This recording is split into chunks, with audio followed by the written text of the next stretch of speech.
Saludos a todos los internautas de Cantabria Directa y a los televidentes de la Televisión Autonómica de Cantabria, Cantabria Televisión. Nos encontramos en la capital administrativa de Castilla y León, en Valladolid. ¿Dónde? En el Museo Colón, para conocer el desarrollo del 29 Congreso Internacional sobre los Descubrimientos y la Cartografía.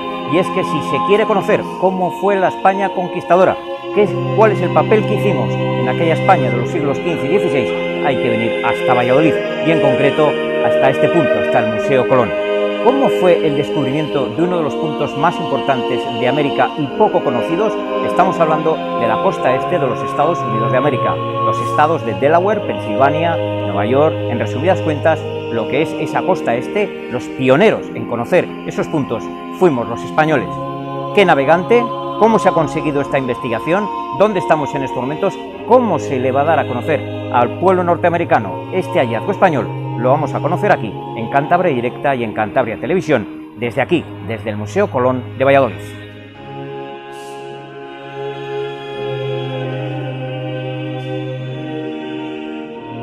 Estamos con Irene Carvajal, primera teniente de alcalde del Ayuntamiento de Valladolid y concejala de Educación y Cultura. Estamos en la Casa Colón de Valladolid, en unas jornadas de historia y de cartografía. ¿Contenta, concejala? Pues muy contenta. La verdad es que estas jornadas de historia y cartografía, descubrimiento y cartografía, son un referente en la difusión de nuestra historia y del punto de encuentro entre el antiguo y el viejo mundo, y además, bueno, pues suponen un intercambio de conocimiento y abren la puerta al debate y a la función investigadora a través de la controversia académica. Por lo tanto, estamos contentísimos que en la Casa Colón, Museo Colón de Valladolid, porque Colón falleció en nuestra ciudad, pues estén dando estas jornadas. Estamos en el Congreso 29. Se trata de un congreso anual sobre descubrimiento y cartografía que organiza el Centro de Estudios de América de Valladolid junto con el Seminario Iberoamericano de Cartografía y Descubrimientos. El Ayuntamiento de Valladolid, por lo tanto, apoya la difusión de la cultura y en vano también, en vano del siglo XVI. Por supuesto, Valladolid, como sabéis, estuvo aquí la corte y Valladolid es la cuna de la hispanidad. Aquí se gestaron los grandes momentos históricos que nos unen con Hispanoamérica. Y han venido historiadores para, digamos que, compartir los conocimientos de la cartografía del siglo XVI. Efectivamente, han venido historiadores de primer orden. Este año la temática es sobre la Casa de la Contratación de La Coruña o la Casa de la Especiería, que se trataba de una casa de contratación que era el alter ego de la Casa de la Contratación sevillana, pero que estaba dirigido al control del comercio de las especias tras la expedición que hizo Magallanes en 1519 para encontrar ese paso marítimo alrededor de América en busca de las indias, de las verdaderas indias y del preciado bien de las especias. Fue precisamente Carlos I quien el 24 de diciembre de 1522, bajo el impulso de Juan Rodríguez Fonseca, en ese momento obispo de Burgos, quien confiere la licencia para la creación de esa casa de contratación en Coruña, que no fue muy longeva, pues precisamente fruto de los acuerdos del Tratado de Zaragoza entre España y Portugal. La verdad es que da gusto escucharla, concejala, no es por nada, por esos conocimientos historiográficos, conocimientos que es necesario difundir un poco más, ¿verdad? Por supuesto, la historia forma parte de nuestro ADN y representa lo que somos y el futuro que queremos proyectar, y por lo tanto, aparte de que yo soy una apasionada de la historia, pues creo que es una materia fundamental que se debe aprender desde el colegio. Un mensaje para todos los cántabros que nos puede definir, por favor. Pues invitarles a venir a Valladolid. Cantabria es una tierra maravillosa, con un clima estupendo y donde se come fenomenal, y nosotros podemos ofrecer lo mismo en Valladolid. Muchísimas gracias y enhorabuena por estas jornadas. Muchísimas gracias a ustedes.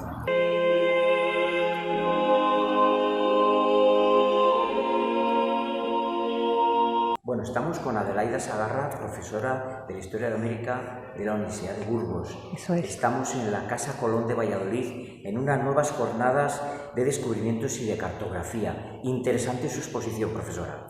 Gracias. A mí me encanta venir a estas jornadas porque yo me he formado en la Escuela Americanista de Valladolid y aquí hay un núcleo de investigadores de esa época, de los grandes descubrimientos, conquistas, cartógrafos. Yo soy más bien estudiosa de la historia política pero en todo caso nos reunimos aquí anualmente, algún año no podemos venir y generalmente lo que mostramos son nuestras nuevas líneas de trabajo, hipótesis o novedades que hemos podido demostrar. Entonces, es muy gratificante. Ha hablado usted de las casas de contratación. Efectivamente, he hablado de la primera, la de Sevilla, vinculada en su origen a Fonseca. He hablado también de una casa de la contratación que no pasó del papel, la Casa de la Contratación de Terranova en 1511, que se pudo crear por razones político-comerciales y por las mismas razones nunca se realizó.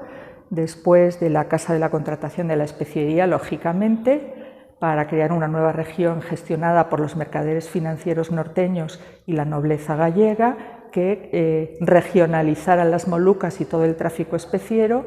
Y por último he planteado una hipótesis sobre la cual no tengo ningún fundamento documental, que sería una posible ocurrencia de Fonseca para crear otra casa vinculada al descubrimiento y la incorporación de México. Pero insisto, es una hipótesis, de momento no en alfileres, sino mucho antes todavía. Dentro de su exposición de la circunnavegación, de cuando regresa uno de los barcos, que es el que regresó, usted ha hablado de más que 19 supervivientes, ha expuesto 19 circunnavegantes. Claro, porque una buena parte de la nao San Antonio, que no desertó, sino que cumplió su misión viniendo a la corte a explicar lo que había pasado con Juan de Cartagena, muchos sobrevivieron. Hubo gente que desertó y también sobrevivió y fue recogida en expediciones posteriores. 19 son los que consiguen dar lo que llamamos tradicionalmente la vuelta al mundo, porque luego también hubo 4 o 5 supervivientes de la nao Trinidad, gobernada por Gonzalo Gómez de Espinosa, que aunque no fuera en barco castellano sino en portugués, como fueron hechos prisioneros en Tidori, fueron llevados por las distintas factorías portuguesas y llegaron a Lisboa, con lo cual en un estilo diferente circunnavegaron. Pero yo he hablado de los de la nao Victoria. Nos ha llamado la atención una de las diapositivas, la del comienzo, dice, el comienzo de la modernidad, y usted ha empezado así la exposición. Claro, porque realmente se entiende todo lo que ocurre dentro de las ideas políticas que los reyes católicos comenzaron a plasmar. Hay que centralizar, unificar, unir las dos coronas, crear un espacio único. Esto se tardará pues mucho tiempo, mucho más del que ellos gobernaron, pero a la vez el Estado moderno es expansivo y entonces empieza a incorporar tierras nuevas que de alguna manera hacen que se vea, por un lado, intentando centralizar y por otro, cada vez teniendo más tierras que hay que incluir en ese esquema, porque los descubridores y los navegantes van y toman posesión. Entonces es una época apasionante también políticamente, ¿no? Cómo se lleva a cabo ese proceso a través de las clientelas, que tienen que ver también con ese pacto político implícito en el gobierno de los reyes católicos. Tan solo 2 cuestiones más, profesora. Dentro de la forma de dirigirse que tenían los gobernantes de aquel entonces, usted lo ha dicho literalmente, dice, se habla del tono imperativo, ¿no? Más que de un tono de sugerir o demás, usted habla de que utilizaban un tono imperativo. Yo me he referido a la redacción de ese memorial en el que Fonseca prácticamente dice a los reyes lo que se debe hacer. Entiendo que él tiene muy claro que no es evidentemente más que un consejero, pero pienso que ningún otro de sus hombres habría podido dirigirse a los reyes en ese tono. En parte por eso y por otras cuestiones pienso que la autoría es claramente de Fonseca. Y una frase que nos ha llamado la atención, pronunciada por usted, navegar es necesario, vivir no. Es verdad, y de hecho esa frase está pintada o esculpida en algunos establecimientos de los puertos y alguien la pronunció en algún momento, incluso se dice que fue Plutarco, que se trajo dentro de ese mirar a los clásicos del Renacimiento, pero se adecua perfectamente a la mentalidad del momento. O sea, yo puedo morir en una expedición que es súper peligrosa, pero hay que navegar porque hay que acrecentar los reinos, los señoríos. Para mí puede ser una ocasión de gloria, entonces se valora en ese orden, ¿no? Navegar es necesario, vivir no. Muchas gracias. De nada, a ti.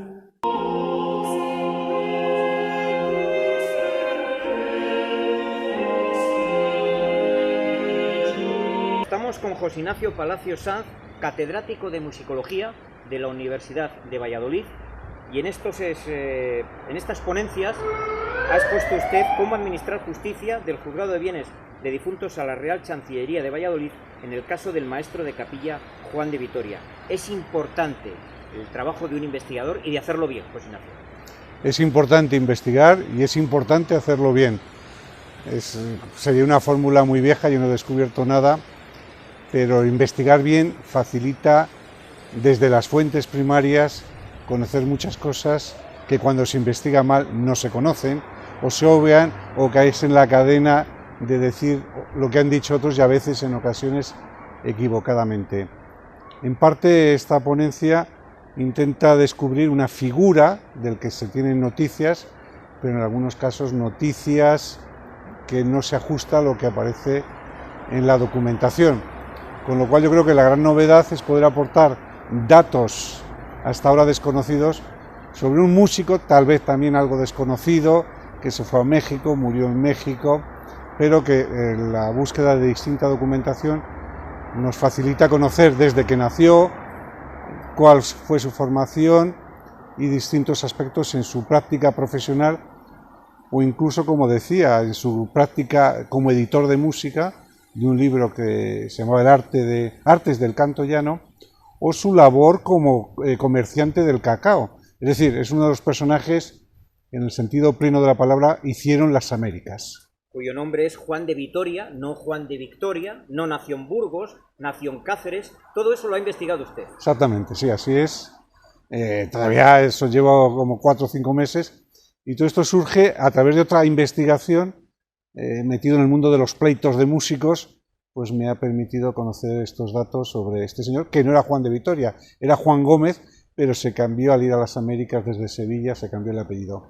Y ahí es donde viene la confusión, porque a veces aparece como Victoria, y lo cual esa confusión genera a confundirle con el celebérrimo Tomás Luis de Victoria. Y ha explicado usted que todo eso genera como una cadena, como un efecto dominó. Sí, así es el juego de las mentiras. Por lo tanto, hay que hacer caso no a los investigadores, pero sí a quienes investigan, como es el caso de usted. Bueno, hay que hacer caso a los investigadores, porque hay como todo, hay investigadores buenos, malos y regulares, y hay investigadores que van a las fuentes y investigadores que, bueno, pues les cuesta más mancharse los dedos con el polvillo del papel viejo. A su juicio, ¿qué aportan este Congreso Internacional sobre Descubrimientos y Cartografía? ¿Qué es lo que aportan? Bueno, aparte del mundo de la cartografía, del que yo no soy especialista, se conocen los viajes, procesos económicos, incluso, como hemos visto esta mañana, aspectos sobre ciertas plantas, ya sea en el pimiento, la salsa de tomate, o aspectos que ya son más lejanos a la época de Rodríguez de Fonseca, como es este caso de este músico, y habrá otros muchísimos casos que o se ha perdido documentación o no se conocen, o hay que estudiarles. O sea, la investigación es un filón abierto, no se cierra, ni uno acaba con la investigación sobre cualquier personaje o tema que se haga. Ya por último, José Ignacio, 500 años después, estas investigaciones siguen dando frutos y su trabajo es positivo. Hombre, yo estoy feliz, y entonces cuando alguien está feliz, creo que las cosas, y si se hacen bien y a conciencia, pues yo creo que puede proporcionar al mundo del conocimiento una gran satisfacción. Es lo que llamamos transferencia del conocimiento. Muchas gracias. Muy bien, gracias.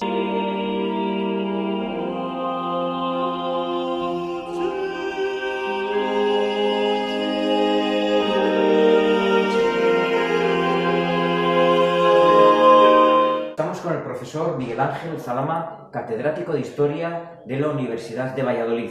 ¿Contento con su presencia en estos estudios de la Casa Colón? Pues sí, me alegro que me hayan invitado a venir. No es la primera vez, en otras ediciones anteriores, no las últimas, pero en alguna de hace ya varios años también he participado. Sí. Ha expuesto usted una ponencia sobre Juan Rodríguez de Fonseca, una institución en la España del siglo XVI. Un personaje absolutamente extraordinario en época de los Reyes Católicos e incluso hasta el reinado de Carlos I o Carlos V, como usted quiera, que, en fin, hasta su fallecimiento en 1524 fue un personaje muy importante en la política española y que se contaba con él para las grandes misiones. Se ha centrado usted también en los tapices, Catedral de Palencia, lo que se trabajó entonces, ¿no? Sí, él es un hombre muy rico, maneja muchísimo dinero y tuvo a bien, en algunos casos, pues promocionar obras de arte. Como él fue, sus dos últimos obispados fueron Palencia y después Burgos, estas dos catedrales se vieron agraciadas con algunas donaciones que él realizó. Yo me he centrado en la Catedral de Palencia fundamentalmente por tiempo, no podía introducir también Burgos porque sería demasiado, pero en la Catedral de Palencia él donó 8 tapices, 2 series diferentes, una pintura extraordinaria y también promocionó la construcción de la catedral, del claustro y del retablo mayor que hubo que modificar porque se agrandó el original. Ha entrado usted incluso en cantidades económicas de maravedíes del precio de aquellos tapices. Los tapices en aquellos momentos eran unas obras de arte muy caras, muy caras. Yo he citado un ejemplo como en 1526 Carlos V compró una serie de tapices, los llamados honores, que son 9 paños, actualmente se conservan en el Museo de Tapices en La Granja, de Patrimonio Nacional, y esos tapices por ellos pagó 4,5 millones de maravedís, que es una cantidad absolutamente exagerada. Ninguna pintura, ni de lejos llegaba a eso, ninguna. Además ha estado usted hablando de lo que se cobraba en aquel entonces. Sí, sabemos que en época de los Reyes Católicos, por ejemplo, lo que cobraba un ganapán, es decir, una persona sin un oficio específico, pues podía estar en torno a un real diario, eso son 34 maravedís. Si tenemos en cuenta que en la misma época una vara de brocado para hacerse un vestido podía alcanzar 8 o 9 mil maravedís, pues imagínese usted lo que costaban las cosas y el poder adquisitivo de aquellas personas que simplemente cobraban para subsistir como podían. Ya por último, profesor, ha cerrado su conferencia con una anécdota, con un hecho histórico muy bonito que lo ha relatado, que es lo que hizo Juan Rodríguez de Fonseca con la escalera dorada de la Catedral de Burgos. Sí, eso no entraba, digamos, en la conferencia, pero a una pregunta he contestado, y como la escalera dorada de la Catedral de Burgos, conocida así por la pátina que tiene el hierro de un color dorado, la realizó Diego de Siloé, y esa escalera se hizo para eliminar o para sustituir, mejor dicho, a otra anterior que no debía ser ni muchísimo menos una escalera apropiada para poder acceder desde el barrio alto, desde la zona del castillo de Burgos hasta la catedral. Pues muchísimas gracias, profesor. De nada, gracias.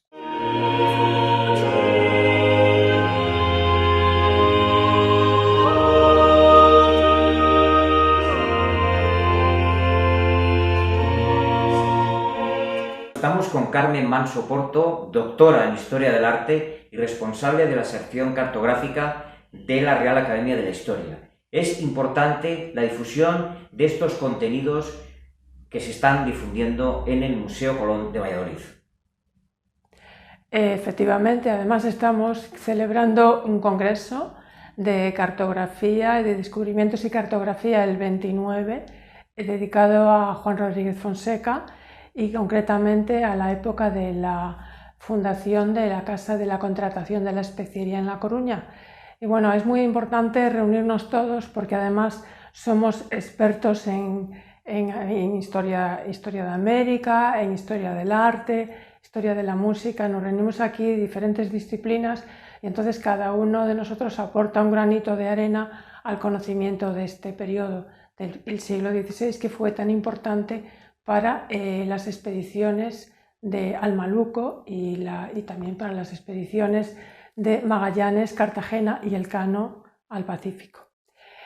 En estos 3 días creo que hemos logrado muchos objetivos y lo más importante es que nuestros resultados, nuestras ponencias, pues verán pronto la luz en la revista de estudios colombinos que dirige aquí en esta casa pues la doctora Montserrat León Guerrero y el doctor Jesús Varela. Y entonces estarían a disposición de los investigadores seguramente ya para el año que viene, la edición de todas estas cuestiones que hemos abordado estos 3 días aquí. Así que agradecemos mucho tu presencia aquí, José Luis, y la difusión de todos nuestros trabajos. Muchas gracias, profesora. Muy buenas tardes y bienvenidos a todos los internautas de Cantabria Directa y a los televidentes de Cantabria Televisión. Como hemos comentado al comienzo, nos encontramos en la capital administrativa de Castilla y León, en uno de los lugares más importantes y desde luego más significativos si queremos hablar de la España del siglo XV y del siglo XVI. En el día de hoy, como decimos, en un lugar que fue capital de España dos veces, en un lugar donde murió Cristóbal Colón. Ahora seguidamente se lo vamos a relatar y evidentemente si queremos hablar de esa España de los siglos XV y XVI hay que ir a lugares como Simancas, como Peñafiel, como Tordesillas o como por ejemplo Valladolid. Nos acompaña el profesor de Historia de la Universidad de Valladolid, doctor José Miguel Alonso Rojo. Muy buenas tardes y gracias por recibirnos en la Casa Colón de Valladolid. Para mí también muchas gracias, es un placer tener esta conversación contigo y vamos a ver qué... Cuéntanos, ¿dónde estamos exactamente, José Miguel? Pues estamos ubicados en la Casa Colón de Valladolid, exactamente. ¿Por qué la de Casa Colón y por qué está aquí esta casa en honor al almirante? Pues esta casa se construyó como homenaje a la muerte de Cristóbal Colón el 20 de mayo de 1506. Él murió realmente en el convento de San Francisco, pero en el siglo XIX se produjeron una serie de movimientos que al final cristalizaron en los años 60 para que aquí se construyera esta casa en homenaje al almirante y se construyó a imagen y semejanza de la casa que tiene Diego Colón en Santo Domingo. El motivo por el que estamos aquí también es que ya para 29 años que se están realizando desde esta Casa Colón de Valladolid, bajo el auspicio del Ayuntamiento de Valladolid y de la UBA, de la Universidad de Valladolid, estudios sobre América, estudios sobre los descubrimientos y sobre el trabajo de los españoles y también de los hispanoamericanos en el nuevo continente, en el nuevo mundo, en América. Cuéntanos, porque has realizado un estudio que me imagino que te habrá llevado su tiempo. Sí. Y es que, como novedad, se puede decir, porque es un estudio que se ha presentado en estas jornadas como novedad. Siempre hemos pensado que la costa este de los Estados Unidos, bajo el mandato, como quien dice, del Mayflower, aquella expedición de 1620, fue quien descubrió América, por lo menos para los ingleses. Pero la costa este de los Estados Unidos, y es el motivo que queremos que nos relates, la costa este de los Estados Unidos, lo que conocemos como Pensilvania, Delaware, Nueva York, New Jersey, fue el descubrimiento de una expedición española. Cuéntanos. Sí, constaron de 2 expediciones y además solamente en el año 1525 ya se produjo el descubrimiento de toda la costa de lo que hoy conocemos desde los estados actuales de Georgia hasta Maine, desde los 33 grados norte hasta los 45. Así que en apenas un año 2 expediciones españolas descubrieron todo el litoral norteamericano. ¿Y cómo te ha llevado ese trabajo? ¿Cómo empezaste? Pues mira, empezamos precisamente hace 2 años con el estudio para conmemorar lo que era el aniversario de la fundación de la Casa de la Contratación de la Especiería, para conmemorar esos 500 años de la fundación, y el motivo por el cual se hizo esta Casa de la Contratación de la Especiería fue para controlar el mercado especiero por parte del Reino de Castilla. Una vez descubiertas lo que es todo las especias y vuelto el cano, Fonseca va a emprender una serie de movimientos para crear un nuevo organismo que controlara todo este comercio, que va a tener su sede en La Coruña, se lo va a arrebatar a Sevilla y que va a estar controlado por gente castellana, que va a ser Juan Rodríguez de Fonseca, que va a poner como contador y principal financiador de la expedición de la casa a Cristóbal de Haro. La familia de Haro va a auspiciar esta casa y va a ser la que va a emprender todos estos descubrimientos, porque una vez que se descubre el paso por el sur, se va a querer descubrir el paso por el norte, porque el paso del sur había resultado muy difícil y muy costoso para llegar al Pacífico, y se va a querer hallar una ruta más corta y lo más posible más rentable para la corona, para fomentar este descubrimiento. Y es a través de esa iniciativa de Fonseca cuando se van a emprender dos pequeñas expediciones, 2 armadillas, que van a concluir con el descubrimiento de todo el litoral norteamericano. Lo que pasa es que no van a encontrar el paso hacia la especiería, pero nos van a dejar todo este descubrimiento. Bueno, ¿cómo es, para que todos los televidentes, digamos, se encuentren esa respuesta? ¿Cómo se llega a esos lugares que hoy conocemos, como Delaware, Pensilvania, etc.? Pues básicamente fueron pequeñas expediciones de no más de 30 marinos, las cuales costaban o tenían provisiones para 6 meses, aprox 7, no más, Y fueron expediciones, sobre todo la de Esteban Gómez, muy duras debido al tiempo y a la latitud en la que estaban, porque la de Vázquez y Ayllón, al fin y al cabo, fueron remontando desde Florida hasta lo que hoy conocemos como la bahía de Chesapeake, o el río Potomac, que desemboca, lo vamos a ver, llegaría a lo que hoy conocemos como Washington, y es un clima más benigno respecto al clima que se tienen en latitudes más altas, como Nueva York, como Massachusetts, como Maine, que fue la que tuvo que soportar la expedición de Esteban Gómez y en la cual además hicieron el invierno allí. ¿Esto supone, José Miguel, cambiar los libros de historia? Sí, por supuesto que sí, porque todos los libros de historia en la actualidad, tú si te diriges a cualquier libro, enciclopedia o en internet mismamente a la Wikipedia o hasta el ChatGPT este nuevo, pues te va a poner que el descubrimiento de los primeros navegantes que llegaron a Norteamérica fueron Berrassano, por ejemplo. Berrassano, que era un marino italiano al servicio de Francia, que nunca estuvo en Norteamérica, aunque ellos hayan dicho toda la historiografía italiana o francesa o norteamericana que llegó en estos principios de los años 20, pero no está nada refutado a nivel documental ni a nivel cartográfico. Y después, luego, si tenemos que ver las fundaciones de lo que hoy conocemos como Nueva York, pues por ejemplo siempre se remonta a ese origen anglosajón de las primeras expediciones del navegante Hudson en 1609 y luego lo que es las primeras poblaciones de Fuerte Nassau de los holandeses en el siglo XVII, en 1615.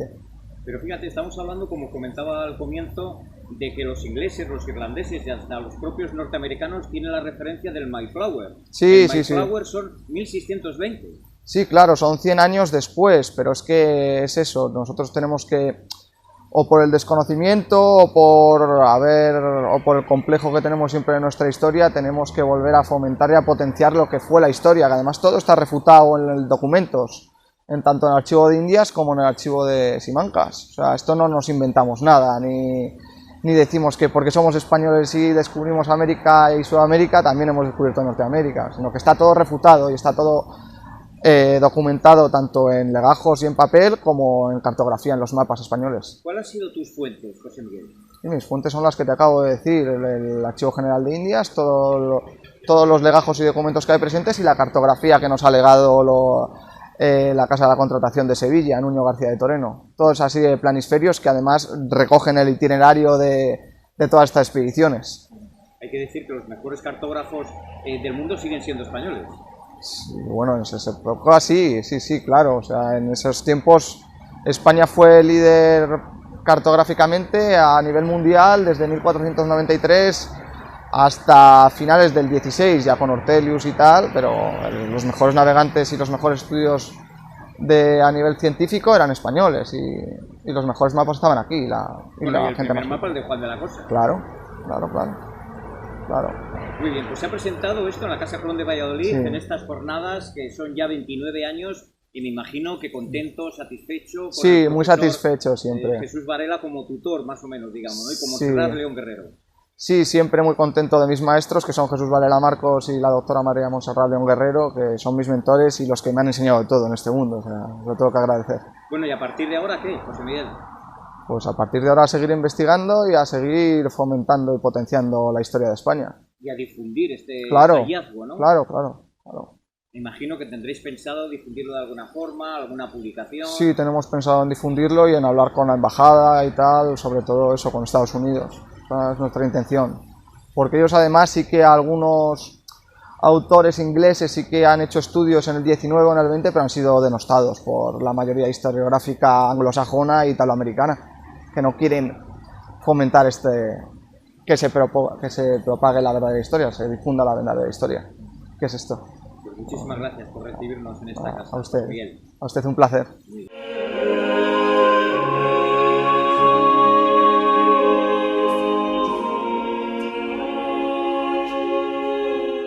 Estamos con el profesor Jesús Varela.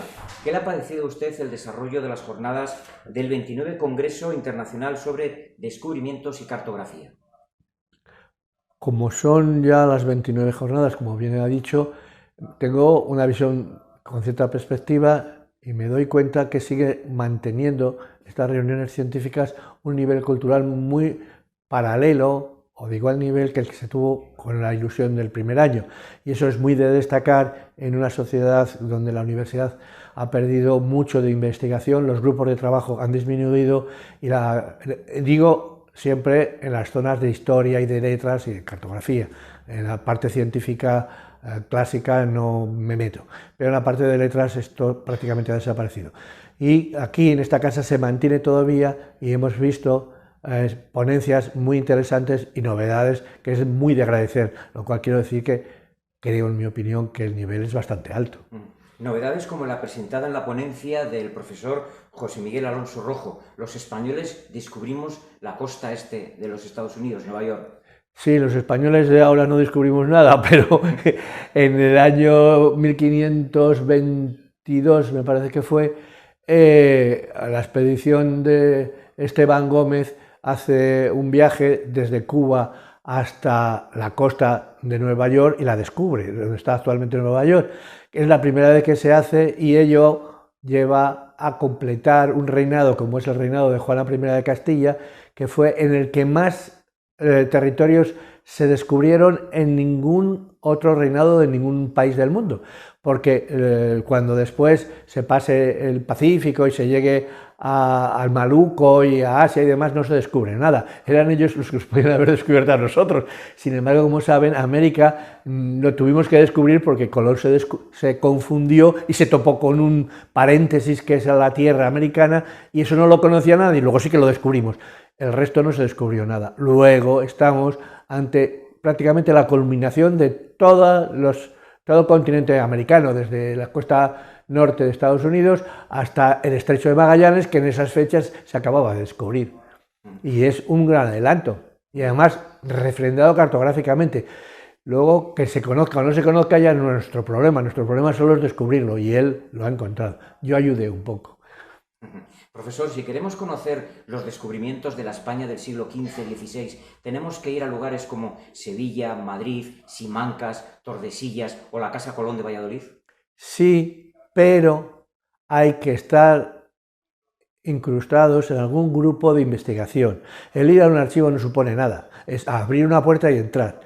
Hay que tener una preparación científica lo suficiente como para poder manejar la documentación que se archiva en esos locales, ¿no?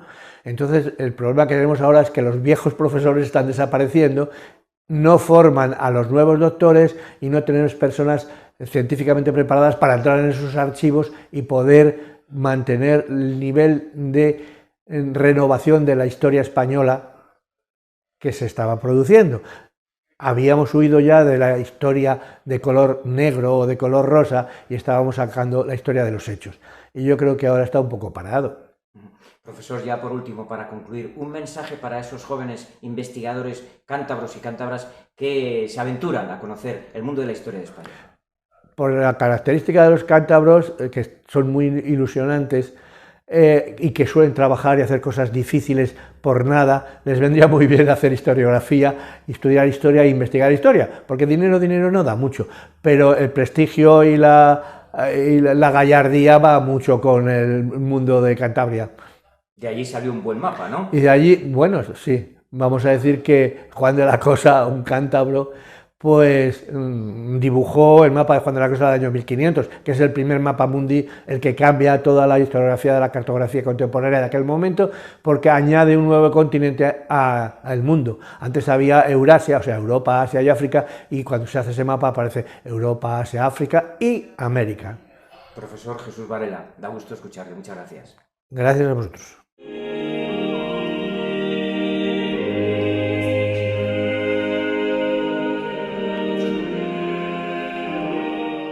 Con Montserrat León Guerrero, directora del Centro de Estudios de América de la Casa Colón de Valladolid. Valoración de estas jornadas, Montserrat. Buenos días, José Luis. Pues a lo largo de 3 días hemos estado hablando sobre la casa de contratación de la especiería de La Coruña y Juan Rodríguez de Fonseca. Todos conocen en líneas generales la casa de contratación de Sevilla relacionada con América, pero muy pocas veces se ha hablado de manera monográfica sobre la casa de contratación de la especiería. Tuvo su importancia porque a la vuelta de la circunnavegación que comenzó Magallanes junto a Cartagena y finalizó Juan Sebastián Elcano, la riqueza en especias que llegó a pesar del desastre en naves y en hombres resultó muy beneficioso, y el monarca Carlos I, que en poco tiempo sería ya Carlos V de Alemania, pensó en hacer lucrativo ese negocio. Juan Rodríguez de Fonseca, junto a los habitantes de La Coruña, estaban intentando potenciar de nuevo comercialmente el norte peninsular y consiguieron que esta idea le pareciera adecuada también al monarca español para crear una nueva casa de contratación con lo que esperaban que fuera un gran flujo comercial con las tierras asiáticas, con la especiería. Por eso se creó, apenas 3 meses después de la vuelta del Cano, en La Coruña. Oficialmente ya tenemos el documento firmado por el rey, también por la reina Juana, el 24 de diciembre de 1522, que se debe crear una casa de contratación de la especiería, totalmente separada de la sevillana. La sevillana quedaría para territorio americano, la de La Coruña para tierras asiáticas. En ese momento había pugna con Portugal, con quién tenía derecho por comerciar allí. Eso hace que se retrasen, a base de las negociaciones diplomáticas que hubo durante unos años, que hasta 1524 no partiera una primera expedición de esta casa coruñesa, intentando buscar un paso más accesible que el que encontró Magallanes. Se buscó hacia las tierras del norte, llegaron hacia la zona de Chesapeake, al norte de lo que es actualmente Estados Unidos, y como tampoco se encontró el paso, se envió una segunda armada, la de Loaisa, en la que también iba embarcado el Cano ya en julio de 1525. La armada, la verdad es que tuvo de todo menos suerte, encontró un Pacífico que no hacía honor al nombre. De las 7 naves que partieron, solamente una llegó a la tierra de la especiería y volvió muchos años después. Partió de España en 1525 y solamente un grupo de hombres consiguió volver en 1536.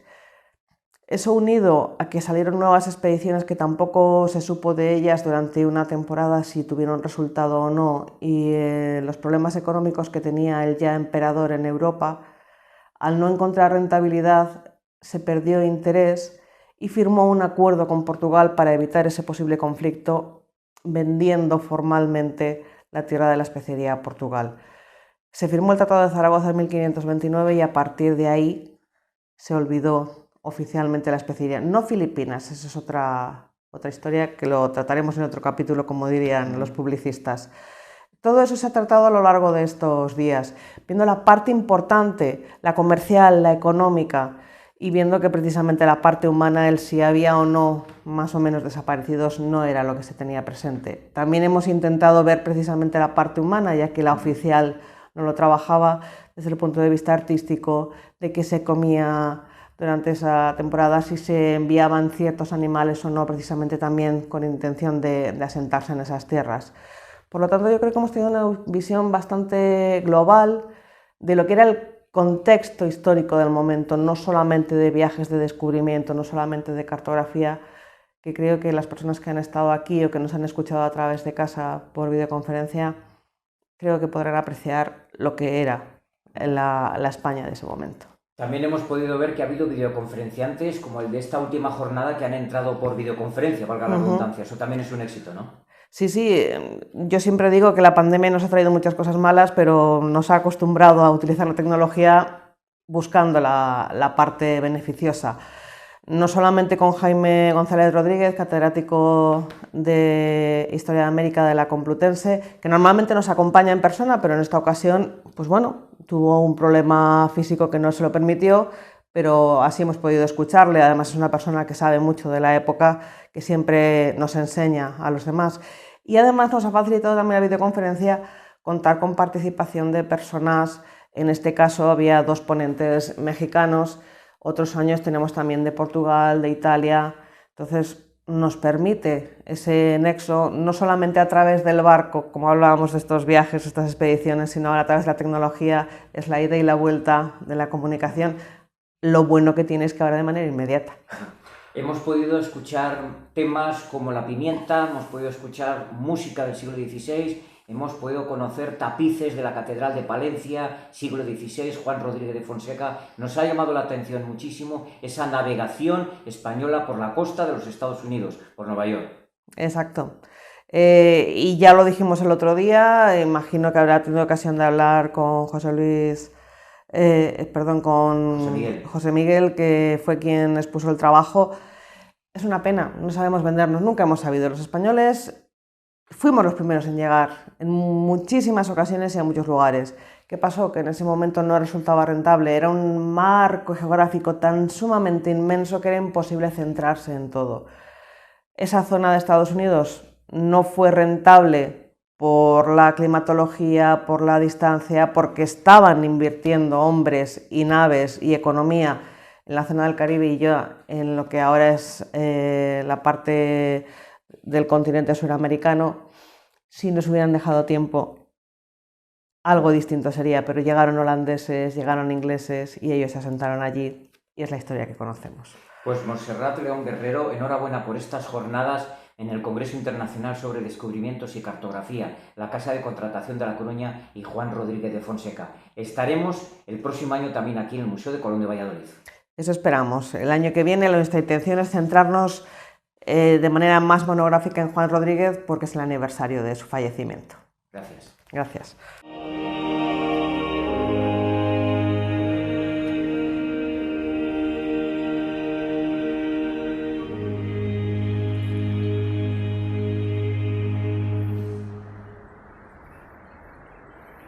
Y desde esta carabela que simboliza la presencia de Colón en Castilla y León y en España, a todos ustedes les agradecemos que hayan estado ahí y esperemos que les hayamos acercado un poquito más de la historia de la España de los siglos XV y XVI.